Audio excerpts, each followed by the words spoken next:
राधे राधे बच्चा पार्टी। मैं मनीष शर्मा और स्वागत करता हूं आप सभी का आपके अपने यूट्यूब चैनल विद्या वेब पर। बच्चों, आज हम फिजिक्स के कुछ इंपॉर्टेंट टॉपिक्स को कवर करेंगे जो आपके बोर्ड एग्जाम के लिए बहुत ही ज़्यादा बेनिफिशियल रहेंगे। ठीक है बच्चों, आज जो हम चैप्टर स्टार्ट कर रहे हैं वो है गतिमान आवेश तथा चुंबकीय क्षेत्र, और इसमें हम जो टॉपिक पढ़ने वाले हैं वो है बायो-सैवर्ट का नियम। तो बच्चों, आज स्टार्ट करते हैं बायो-सैवर्ट का नियम। तो बच्चों, टॉपिक का नाम है हमारा बायो-सैवर्ट का नियम। ये most of times bar board exam में आया है।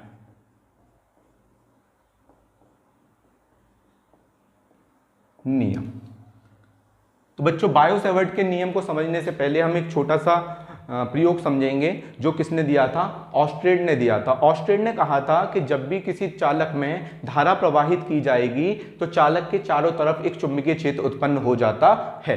ठीक है, इसी आधार पर बायो-सैवर्ट ने यह कहा कि अगर किसी चालक के चारों तरफ चुंबकीय क्षेत्र उत्पन्न हो रहा है तो किसी भी बिंदु पर चुंबकीय क्षेत्र की गणना करने के लिए हमें मानना पड़ेगा कि चालक जो है वो छोटे छोटे अवयवों से मिलकर बना है।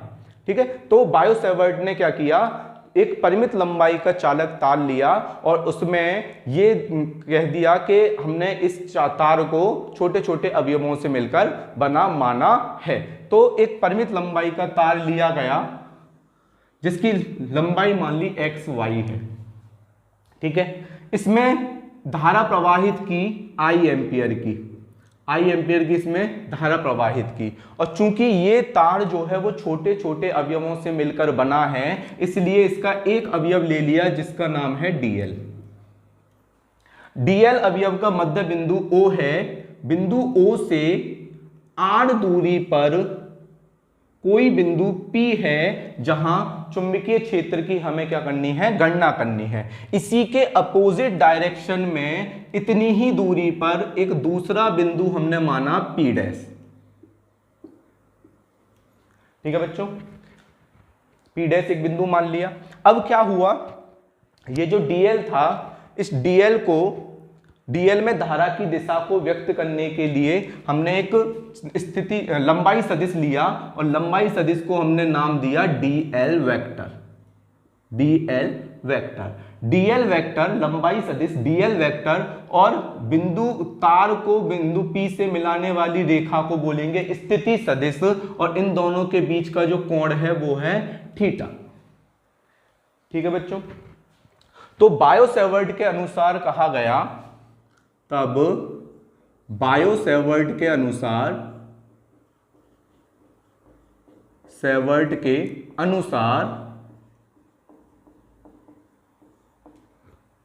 बिंदु P पर चुंबकीय क्षेत्र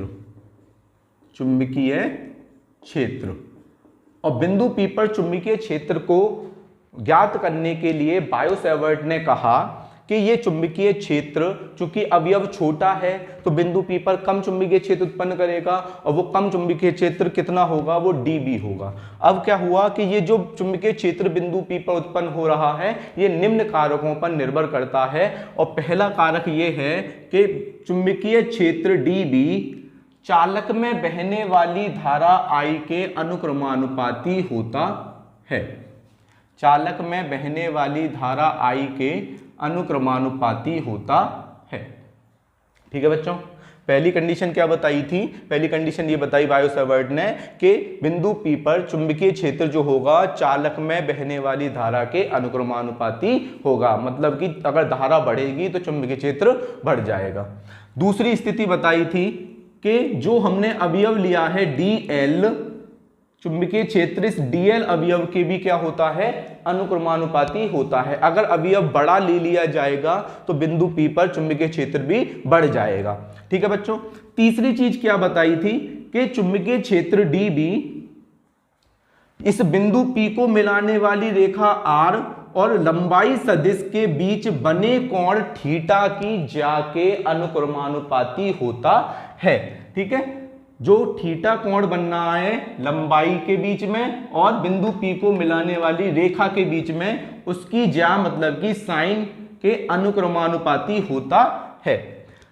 और लास्ट जो उन्होंने कारक बताया, उन्होंने बताया कि अगर बिंदु P की दूरी बढ़ा दी जाएगी तो क्या कम हो जाएगा, चुंबकीय क्षेत्र कम हो जाएगा। बिंदु P की दूरी कम कर दी जाएगी तो चुंबकीय क्षेत्र बढ़ जाएगा। इसका मतलब जो चुंबकीय क्षेत्र dB है वो बिंदु P की दूरी के वर्ग के व्युत्क्रमानुपाती होता है, इम्प्रोपोर्शनल होता है। जब इन चारों चीजों को क्या किया गया, कंबाइंड किया गया, तो dB इज प्रोपोर्शनल टू आया IDL sine theta upon R square.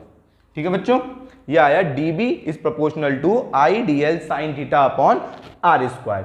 अगर चालक क्या है, चालक निर्वात में है,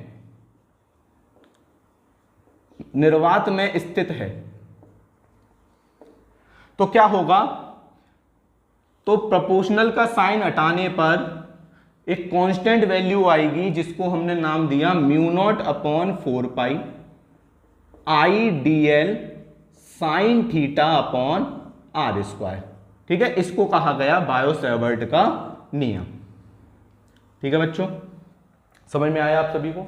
ठीक है, ये dB बराबर mu naught upon 4 pi IDL sine theta upon R square क्या कहा गया, बायो सेवर्ट का नियम कहा गया। अब क्या हुआ, इसका सदिश रूप निकाला गया। तो इसके सदिश रूप निकालने के लिए सबसे पहले क्या चीज कही गई, सदिश रूप निकालेंगे इसका। अच्छा, सदिश रूप से पहले एक चीज और मैं बता दूं आपको, ये म्यू नॉट अपॉन 4 पाई क्या है, ये एक नियतांक है। ठीक है, सदिश रूप अभी बताएंगे। सदिश रूप से पहले क्या पढ़ेंगे कि जहां म्यू नॉट अपॉन 4 पाई अनुक्रमानुपाती नियतांक है और म्यू नॉट को हम क्या कहते हैं, म्यू नॉट को निर्वात की चुंबकशीलता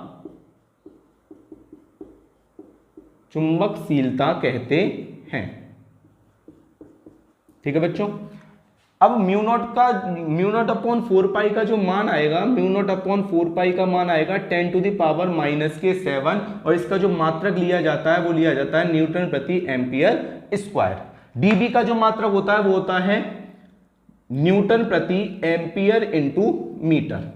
ठीक है, अगर म्यू नॉट की वैल्यू निकाली जाए तो म्यू नॉट बराबर आएगा 4 pi into 10 to the power -7 newton प्रति एम्पियर स्क्वायर। ये आपको बच्चों याद रखनी है चीज, ये दोनों वैल्यूज क्या करनी है, आपको याद रखनी है। ठीक है बच्चों, इस चीज को नोट कर लो, फिर मैं इसका सदिश रूप बताऊंगा और ये टॉपिक आपका क्या हो जाएगा, कवर हो जाएगा। ठीक है बच्चों, ये हटा दे रहा हूं मैं।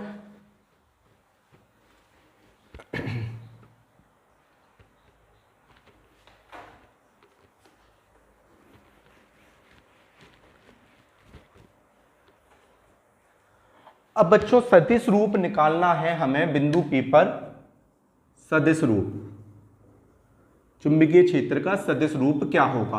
और सदिश रूप निकालने के लिए हमें क्या पता होना चाहिए, चुंबकीय क्षेत्र की दिशा पता होना चाहिए। तो दिशा निकालने के लिए हमने क्या किया, दाएं हाथ की हथेली नियम नंबर 1 का इस्तेमाल किया। और ये नियम क्या कहता है कि जब हम अपने दाएं हाथ को इस प्रकार फैलाएं कि फैली हुई उंगलियां उस बिंदु की ओर इशारा करें जहां पर चुंबकीय क्षेत्र ज्ञात करना है, अंगूठा चालक में बहने की धारा की दिशा को व्यक्त करे, तो जब उंगलियां जिस दिशा में घूमेंगी वह दिशा चुंबकीय क्षेत्र की दिशा को व्यक्त करेगा। ठीक है, जैसे मुझे बिंदु P पर क्या निकालना है, चुंबकीय क्षेत्र की दिशा निकालनी है, तो मैंने अंगूठा को किधर रखा, जिधर चालक में धारा की दिशा है।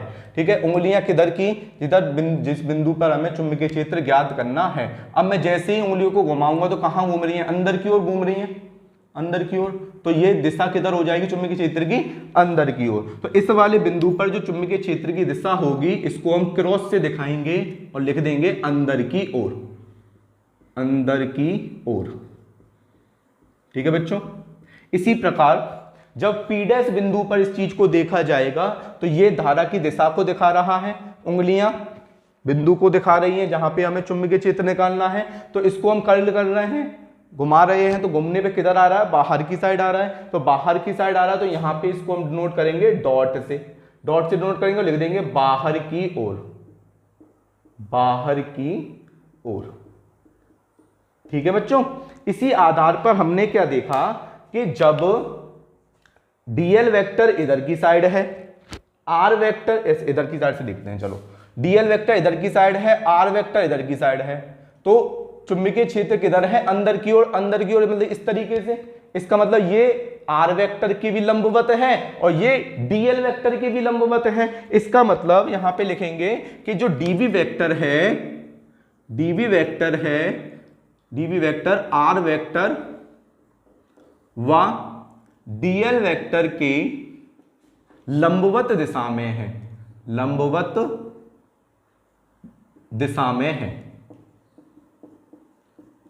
ठीक है बच्चों, जब ये लंबवत दिशा में है तो वेक्टर रूप में क्या लिखेंगे, डीवी वेक्टर बराबर mu naught upon 4 pi I DL cross R cap. अब ये आर कैप क्या बता रहा है, आर कैप बता रहा है जो आर वेक्टर है ओ और पी को मिलाने वाला, उसका एकांक सदिश है। ठीक है, यहां पे लिख देता हूं मैं, आर कैप क्या है, एकांक सदिश है, एकांक सदिश किसका, आर वेक्टर का। ठीक है बच्चों, आर वेक्टर का क्या है, एकांक सदिश है। ठीक है, चूंकि इसके नीचे और क्या आएगा, मॉड ऑफ आर वेक्टर की whole square. Mod of R vector क्या है, यह है आर वेक्टर का परिमाण, परिमाण मैग्नीट्यूड है ना बच्चों। तो चूंकि आर कैप का मान क्या होता है, आर वेक्टर बटे मॉड ऑफ आर वेक्टर, तो इसको पुट करेंगे यहां पे, तो डीबी वेक्टर का मान क्या निकल के आएगा, mu naught upon 4 pi I DL vector cross R vector बटे आर स्क्वायर, यहां पे पहले से था मॉड ऑफ आर स्क्वायर, एक आर और आ जाएगा तो ये हो जाएगा मॉड ऑफ आर की होल क्यूब। ठीक है बच्चों, तो इसको हम बोलेंगे सदिश रूप, ये क्या कहलाएगा, सदिश रूप कहलाएगा।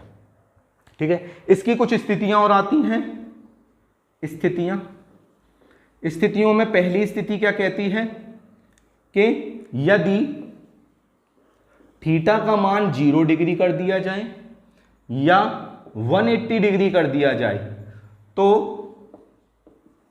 साइन थीटा का मान क्या हो जाएगा, 0 हो जाएगा। इसका मतलब ये बिंदु P को हम कहां पे ले आए, तार के यहां पे ले आए, या बिंदु P को तार के इधर की साइड ले आए, दोनों स्थितियों में क्या होगा, बिंदु P तार पर स्थित होगा। जब बिंदु P तार पर स्थित होगा तब चुंबकीय क्षेत्र कितना होगा, 0 होगा। चुंबकीय क्षेत्र कितना होगा बच्चों, 0 होगा। और दूसरा पॉइंट क्या कहता है कि यदि थीटा का मान 90 डिग्री कर दिया जाए तो साइन 90 का मान कितना होगा, 1 होगा। तो dB का मान निकल के आएगा mu naught upon 4 pi I dl upon R square. ठीक है बच्चों, ये होगा मैक्सिमम, ये क्या होगा, मैक्सिमम, अधिकतम, मैक्सिमम। ठीक है, आया समझ में बच्चों आप सभी के। ठीक, एक चीज और समझेंगे कि जब हम छोटे से अवयव के कारण बिंदु P पर क्या निकाल रहे हैं, चुंबकीय क्षेत्र निकाल रहे हैं, तो संपूर्ण तार के कारण बिंदु P पर चुंबकीय क्षेत्र कैसे निकालेंगे। तो यहां लिखेंगे संपूर्ण तार के कारण, संपूर्ण धारावाही चालक के कारण बिंदु P पर चुंबकीय क्षेत्र निकालेंगे। तो B वेक्टर अब छोटे छोटे अवयवों से मिलकर बना है, तो एक अवयव का मान dB आ रहा है, सभी को जोड़ देंगे तो इंटीग्रेशन dB, इंटीग्रेशन dB। ठीक है, इंटीग्रेशन dB, और dB का मान हमने क्या निकाला है, mu naught upon 4 pi I dl sine theta upon R square. ठीक है बच्चों, तो इसको हम कैसे लिखेंगे, B वेक्टर बराबर mu naught upon 4 pi integration I dl sine theta upon R square. ये हो गया संपूर्ण तार के कारण चुंबकीय क्षेत्र। तो बच्चों ये आपका बायो सेवर्ट का नियम हमने क्या कर दिया, खत्म कर दिया। ठीक है बच्चों, अब आपको क्या करना है, इसको दोबारा वीडियो को देखना है और दोबारा समझना है। अब ठीक है बच्चों, और मुझे कमेंट करके बताना है कि आपको ये टॉपिक या ये वीडियो आपको कैसी लगी। धन्यवाद, thank you all of you.